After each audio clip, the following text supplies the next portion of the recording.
Welcome to the place on the internet I talk about comic books. Forgive this beard, insofar as we can use that word.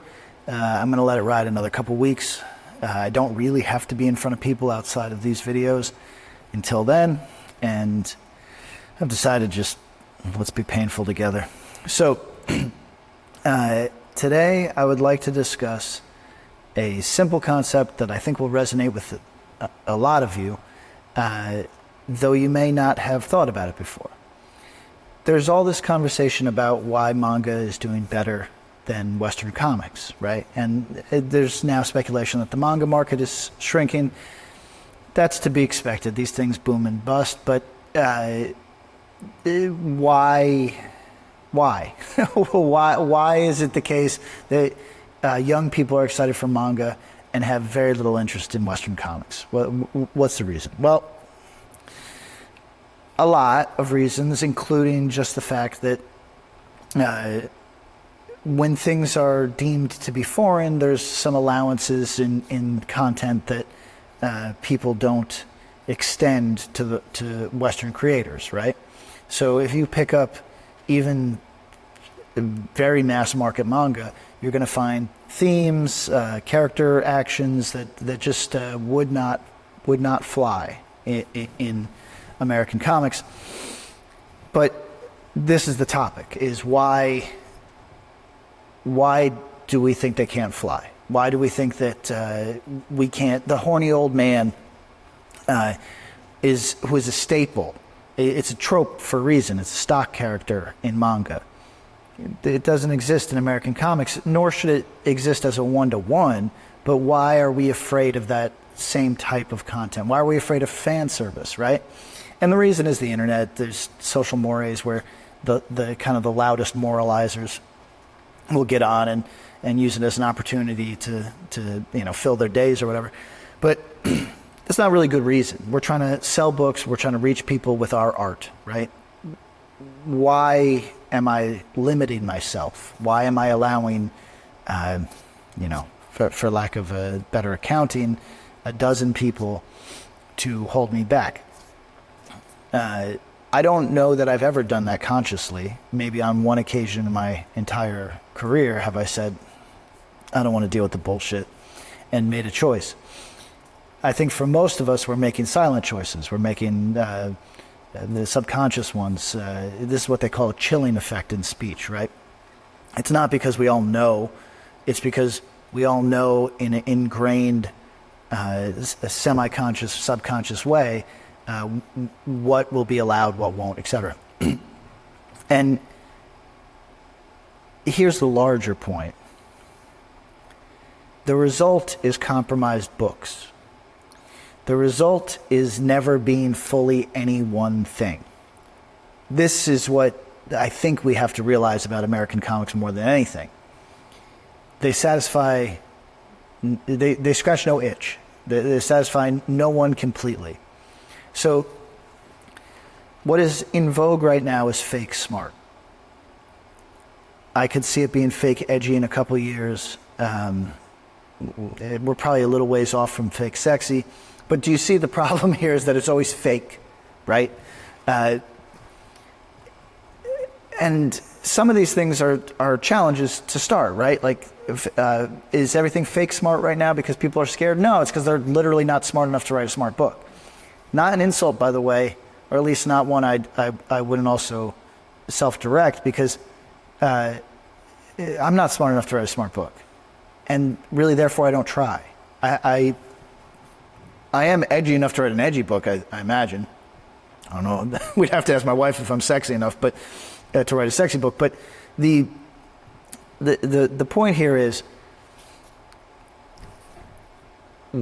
we never go far enough into a lane. We're that asshole who's occupying multiple lanes at once, and really the reader just wants to pull around us.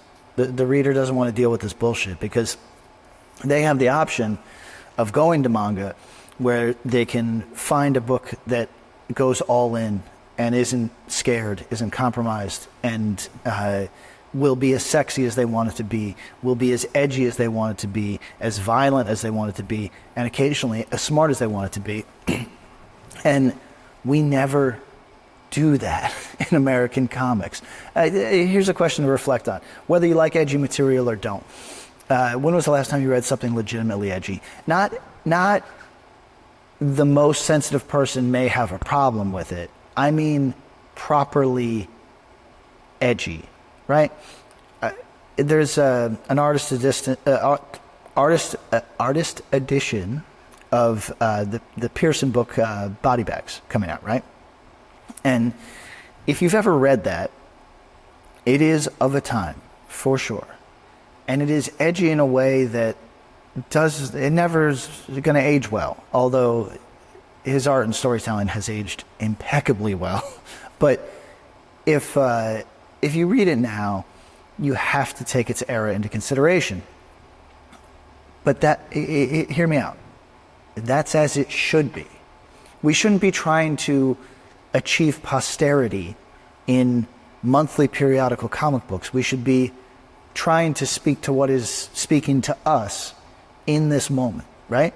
And not trying in some goofy way to be eternal and always readable because it will, changing social mores. We're future-proofing ourselves against sensibilities of the future. And I think that's costing us. I think that we're acting scared, and I'm no business person, but I think we've all read that scared money doesn't make money, and scared creators don't make money. I think that the people that I don't want to insult anybody, but let's say middle of the road, big two books. There's a finite amount of that person, and they have everything they need right now. There are so many middle of the road, big two books that aren't sexy, aren't smart, aren't edgy, aren't violent, aren't heartwarming. They're nothing. They scratch no itch, right? There's so many of those. So the people that want those are full. Their plate is full. But the market that I think we haven't touched in quite some time is the person who wants something fully, right? Go read The Crow.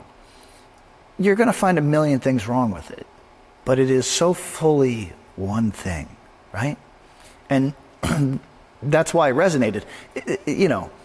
Again, you could pick holes in Obar's storytelling, in his draftsmanship, and you can find flaw. But the reason that people still buy that book is because it's decidedly in a lane, not afraid to drive fast in that lane, not afraid to hit a wall if that's where that lane goes. Where's The Crow for right now? That's my question to you. And again, it doesn't have to be edgy material if that's not your thing. If what satisfies you is really brainy stuff, where is it? Fake has an upper limit. We've reached it. Fake smart, fake edgy, fake sexy, fake violent. Those people are satisfied. Let's find the other person. Lean in is what I'm saying. It is time to lean in. Right now we're operating in a compromised way, and as a result, nobody's fulfilled. Not the creators, except for the really fucking dumb ones, and not the readers, except for the really fucking dumb ones. So something's got to change. Got to lean in. Make your book. If you like sexy shit, it's got to be the sexiest. If you like violent shit, it's got to be the most violent. If you like edgy, most edgy. Smart, most smart. What categories am I forgetting? Heartwarming. It's got to be the most heartwarming. You make it fucking melodrama. Just be the thing that you set out to be rather than the hobbled version thereof. No more fake. It is fully or not at all. Some Yoda knowledge there. Okay, thank you. Leave a comment.